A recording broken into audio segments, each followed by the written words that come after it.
What's up, everybody, and welcome back to the Bridging the Gap podcast. We're here visually and obviously on audio, so those of you guys who are on audio, drive safe, enjoy your meal, enjoy your cardio session, and if you're training, I respect that. I do that sometimes. But for the guys who are on visual, I've been kind of wondering whether to do the visual side of things for a while, and it always sort of seems weird to do it on your own, like all right, how you doing? Like just me and you, just watching this. And for a very long time, like when I watch podcasts, or at least, when I watch podcasts, that's the right thing to say. It's usually with multiple guests, and you can see them going back and forth. The camera changes, and like it kind of keeps you entertained, right?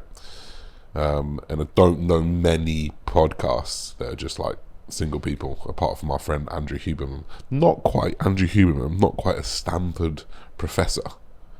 Close, but not quite. And I've been thinking about doing it for a while. So we're going to start here with me.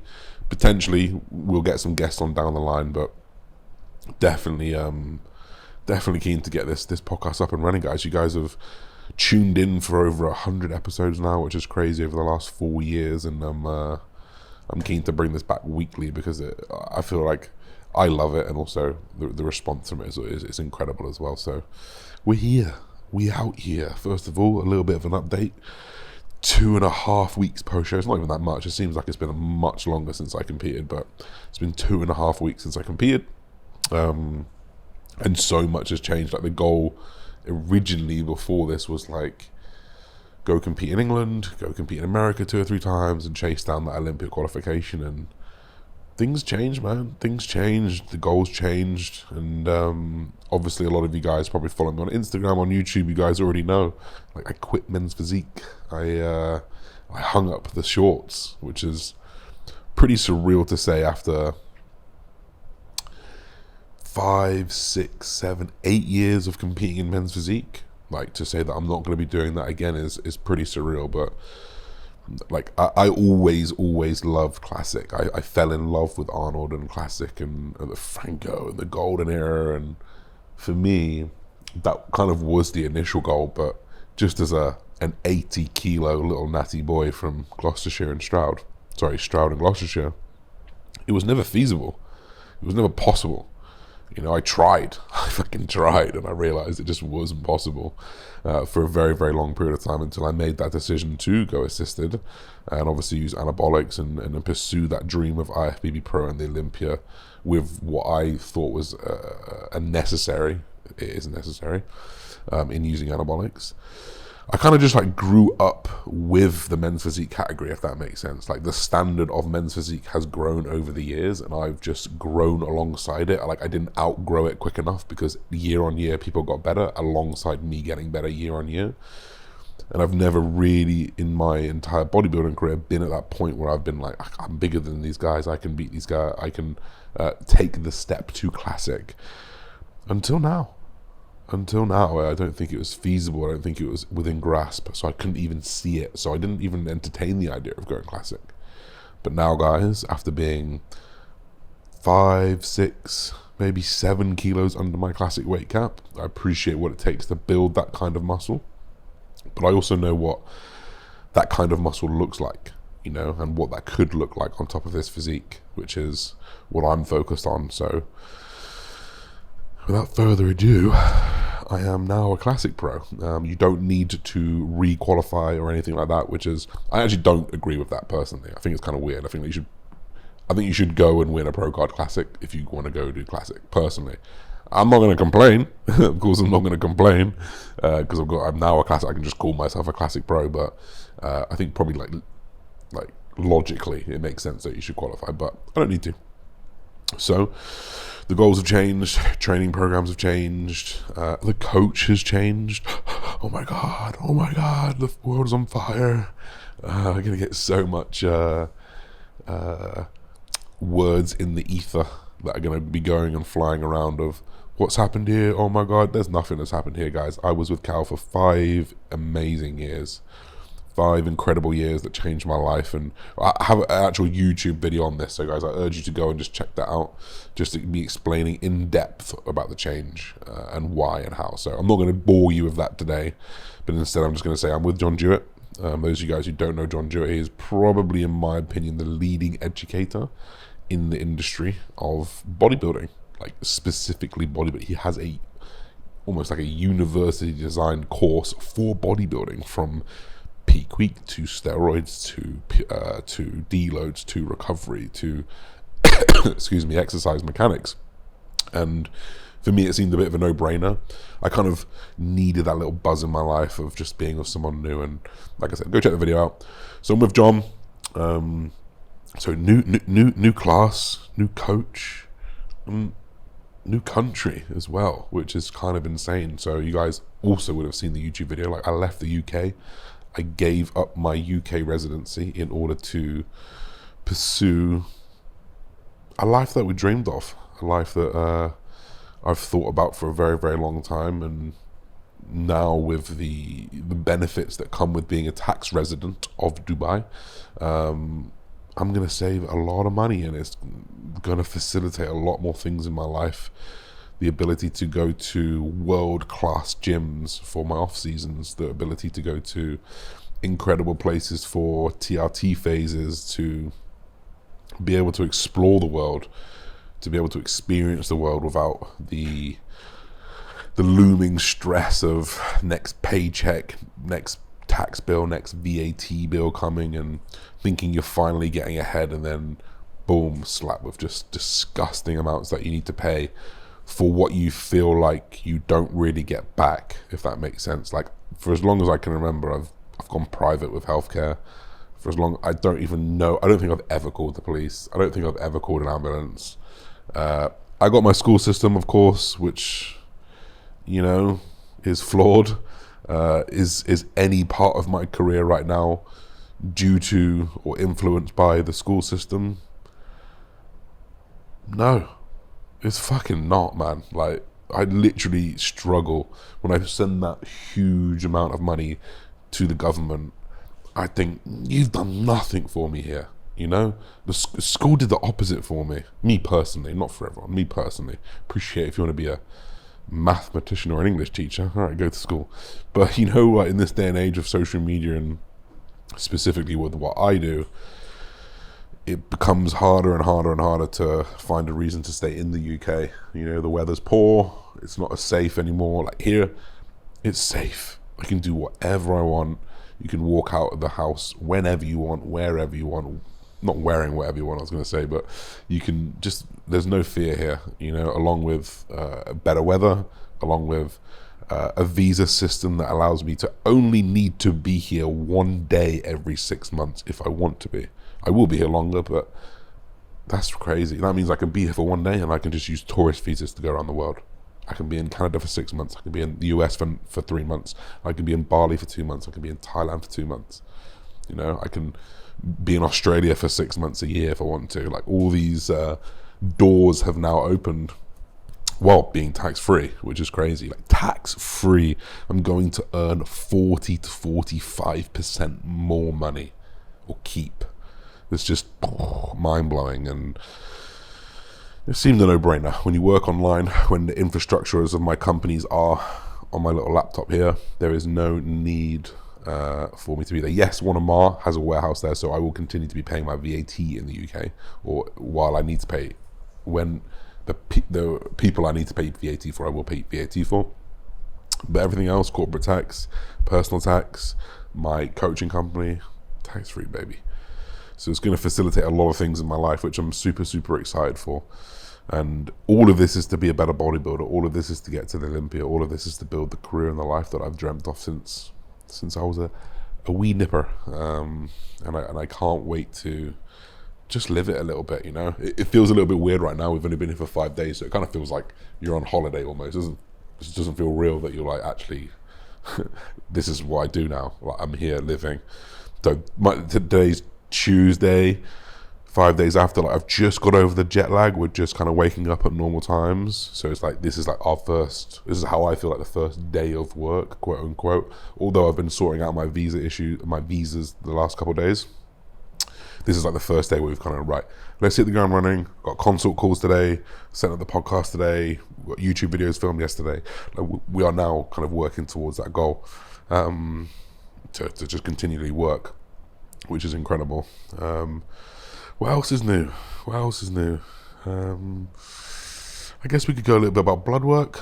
Blood work wasn't too bad coming off post-show. Got to remember, guys, I was on blast. This is going to be horrendous for everyone listening. I was on blast from September until 2 weeks ago, which is a long old time. Like I said, and I've always said, to the people that say, how long should you be on cycle? I ain't got a clue. Check your blood work. That's what's going to tell you when you should be coming off. And when I did do my blood work 10, 11 weeks ago, it was good, man. It was good, which is what made us jump into the decision of competing.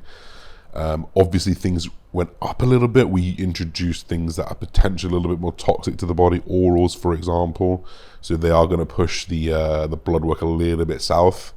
And that's kind of where that went, right? So then the bloods are now not perfect. They were really, really good when I went into prep. They're now not perfect. Now you can see the body probably needs a little bit of a break. Liver enzymes a little bit high, kidney filtration a little bit low. But those general wear and tear vibes of being on steroids, where you're running a super physiological body. Like you run a little 1 liter engine very, very hard.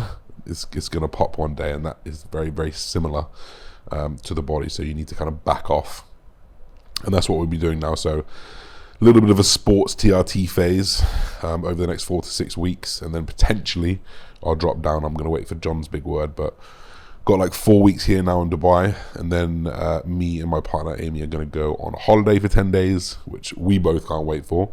It's going to be incredible. It feels like it's been so long since we have had a real holiday. We actually came to Dubai in December with the thoughts to have a holiday, and the Olympia was on, and I just was like, I need to be training right now. Like I felt like I was going backwards, so we flew back and cancelled that holiday. So we've not had a break.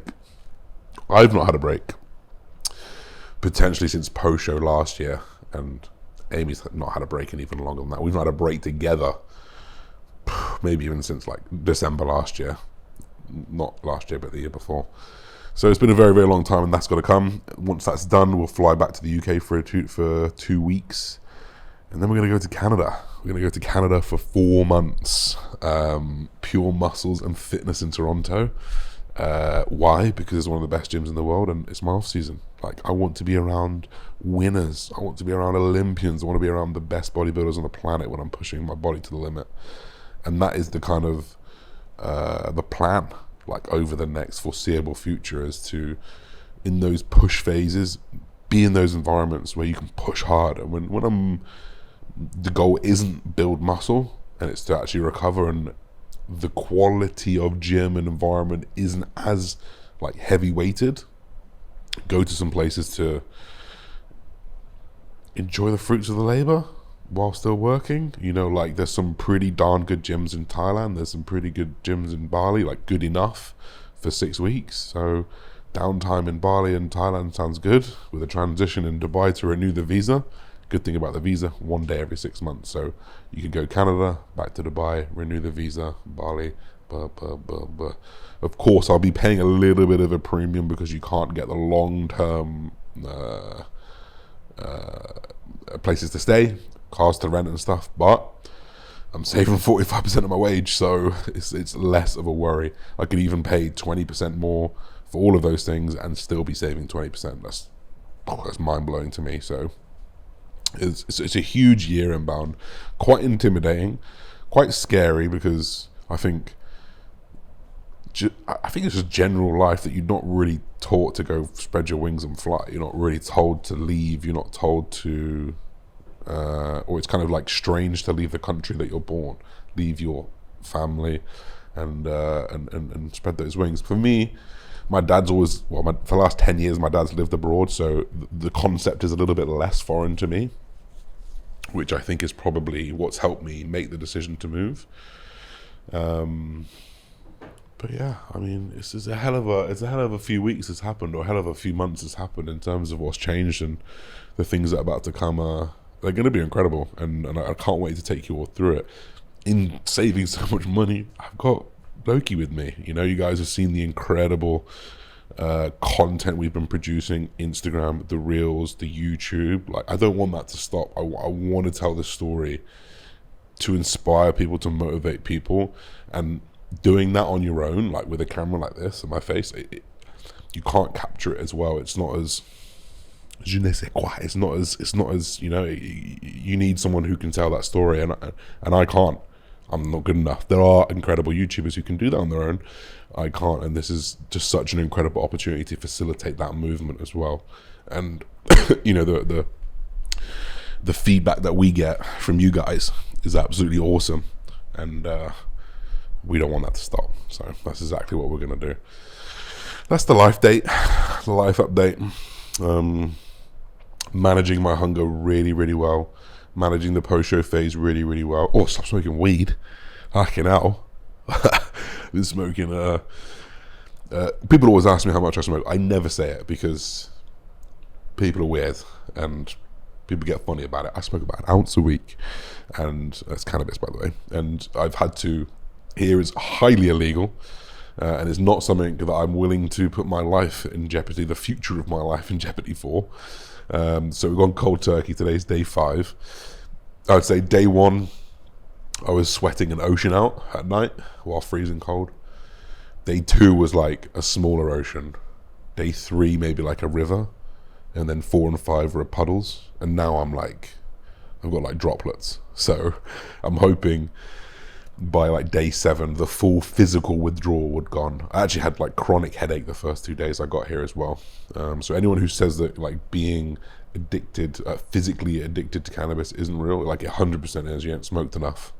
Try harder. So you definitely can be. Psychologically you could be addicted as well. I don't think I'm psychologically addicted, or I don't think I'm addicted in general, because I can just stop, but like I have that physical withdrawal. And actually probably a little bit of mental withdrawal those first few days. I feel much less it now. Like I was snappy, temper was a little bit more, frustration a little bit more. Couple that with coming off prep drugs, couple that with the prep hunger, like it was just like, you know, it was kind of annoying. But I'm feeling pretty good now. Like the sleep last night was the best one yet. I did about 4 hours straight, toilet break, 2 hours, toilet break, 2 hours. Like that's pretty good considering like 2 or 3 weeks ago I was up like 6, 7, 8 times a night trying to pee. So there's that as well. Bit of a silly one, but people always ask me, you know, how are you going to deal with it? You just deal with it. Like, come on, it's not a big deal. I've smoked enough in my lifetime to kill an elephant, so no big deal. And I'm a big boy and I can deal with it, and I'm going to Canada where it's legal, so it ain't stopping yet.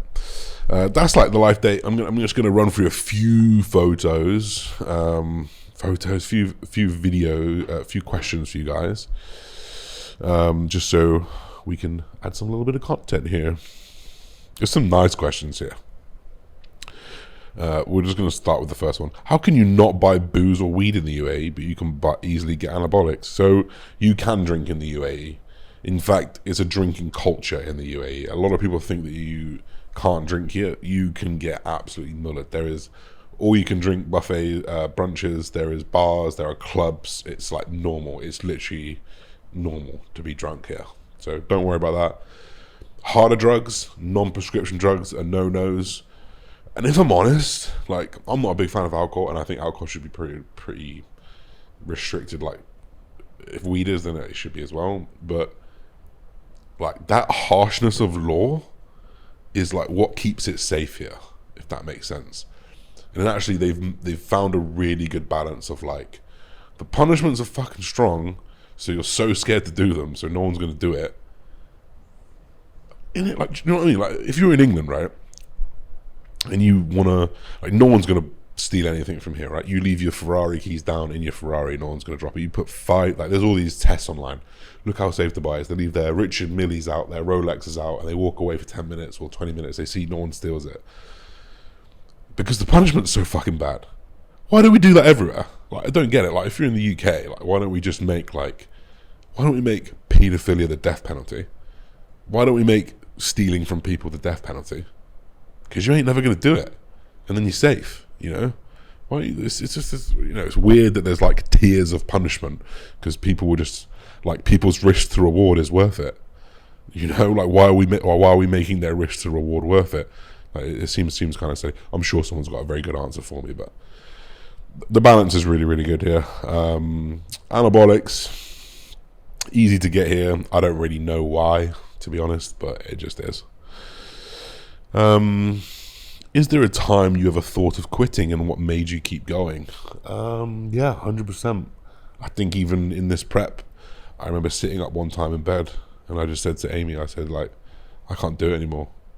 I can't do it. This is killing me. When you get out of bed and you've got a 12, 13, 14 hour day, your cardio, your training, your steps, and then hundreds of things to do on your to-do plan, clients, all that kind of stuff. And you're just so heavy and you're like struggling to put your underwear on and you think, I can't do this. What gets me through it is the moments that I've achieved after those moments. And I'm fortunate enough to have achieved and understand how those moments feel. That IFBB Pro moment is probably what gets me through all of it, because I know how good that feels. You would walk through the valley of death to feel that feeling again. I've not had pure euphoria like winning that pro card since that was 2020. It's 3 years. You know, this is the best feeling of my life so far, and it's like the best drug you'll ever take without obviously it being a drug. And it's that feeling that you chase, and it's that feeling that gets you through it, along with an amazing support system. Like when I said that, she goes, yes you can, get up. And I'm like, yeah, okay, I can. So combine it with knowing how strong your goal is and put those people around you that know how strong that goal is, and you can't lose at all. Would you ever train in martial arts? If so, what would you start with? I'll probably start with jiu-jitsu. I would do, but not in bodybuilding. Like, I'm a big believer of if you want to be good at something, do it. If you want to be the best at something, only do that. I get a lot of people that say, I want to be a rugby player, but I want to get bigger. No, I want to be a rugby player, but I want to compete. I want to be a football player, but I want to compete. No. You want to be the best at something, only do that. Trust me, there is no one on this planet who will be better at one thing than the person who has done that all their life, you know? So commit to that thing and stick to it. But when it's all said and done, bodybuilding has gone, and my goals have changed. Jiu-jitsu, because it's just like the least offensive. I don't want to be getting hit in my head like repeatedly. I don't think anyone should be getting hit in the head repeatedly unless you're making millions from it, and I definitely won't be after a bodybuilding career. So something like jiu-jitsu, which is amazing for self-defense, amazing for cardiovascular energy, flexibility, all those things. When will you reach your goal of being Mr. O? Fucking hell, big question, son. I give myself 5 years. Realistically speaking, I reckon I need a year off, compete, get on the ladder, go away and improve. Top 3, go away and improve, win. That's how I realistically see. That's what my brain sees. That's what I foresee in my future. I think if I look at the rate of gain, the rate of progress I've made over the years, that 3 to 5 year timeline is probably where realistically that happens. Hopefully it happens earlier, but that's where I think it happens, if at all. I'm very, very aware that it's a very tall order to be the single best person on the planet at that moment in time. It's very, very difficult in anything, in any discipline or any sport. So the stars definitely have to align for certain people. If you think about Brandon Curry might be one of those people, or people who have won the Olympia once. I think the stars aligned really well for those people. Unless you are a genetic phenom in Sebum, in Phil Heath, who just can win and win and win and win. I think don't know whether I'm there yet. I don't know whether I'm that guy. Like, I've got to get to that level of muscle mass first to be like, yeah, I can be that guy. Odds are I'm probably not, but I do believe that the star's going to align one day, and I can do it for sure. A bit deep, but what gives you joy? Wow. That's the Owen Wilson voice. Wow. It's obviously going to sound super cliche and pretty like, well, of course it is. But just like, I get my joy out of making other people happy. Like, I get my joy out of being able to facilitate experiences and moments, like life moments for people. Like, that really, really gets me going. And I probably didn't know that until America last year. Like, I'm a pretty frugal person. Frugal means like, I don't like to like flash cash. I don't like to spend loads. Like, I'll buy what I want, but I don't like want like loads and loads of things. And I've always had that, like, I've always had a conversation with myself if I want to buy something. 3 really good reasons of why you want it, and then you can get it if you can afford it, and it's not an issue. And I think when we went to America, it was probably the first time that I said to myself, just let go. Like, just do what you want to do, and if it means that you pay for people, then that's what it is. So, you know, like, I paid for a good few meals, I paid for some of my friends' flights, I paid for Airbnbs, you know, where potentially that financial impact would have a really big impact on them, but not me. But in me doing that, facilitated us to have, and I would, you know, I'd like to say that they probably feel the same, life moments. Like, life moments. We flew around Tampa to Texas. We had amazing food, and I facilitated a lot of it, and I just, like, that made me feel incredible. Not because it's like, yeah, look at me, but just because, like, to see those, like, to share those bits of happiness with those people was just so fulfilling for me. So I think that I didn't know that is what filled me with joy until, like, that moment, and I think that I'm going to be chasing those moments. And that doesn't, you know, and being in Dubai is going to help me do that, but that's probably one of the biggest things for me. I've got many things that fill me with joy, which is obviously incredible, but that's one that sticks out, and that's one that's new as well. So I thought that'd be quite cool to tell there. Back to bodybuilding. Why have you brought in the bent over barbell row? So I brought in the barbell bent over row because your boy's got a shit back.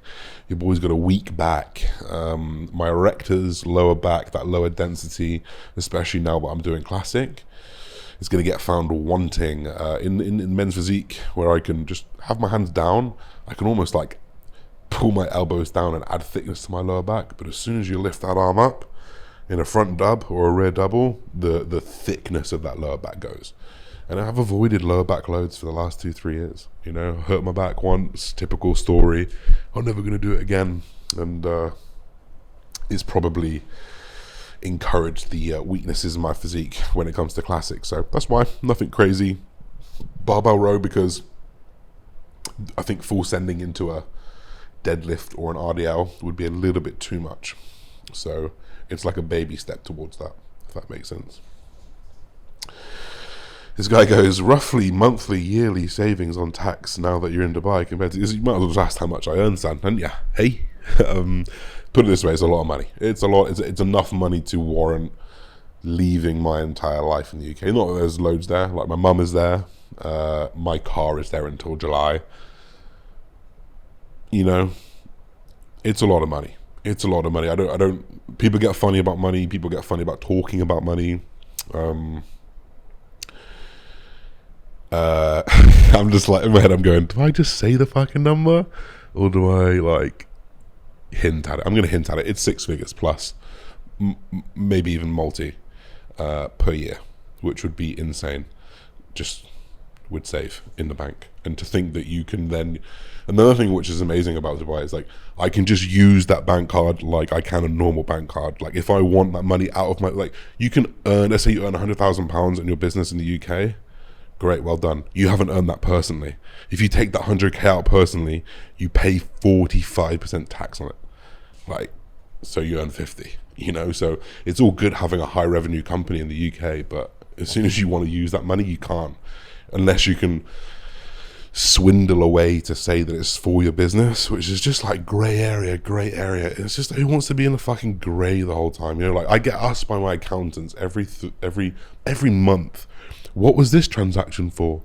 Can you prove that this is for your business? I'm just like, fuck off, mate. Yes, it was for my business. Like, I don't have to justify it, like, but you do.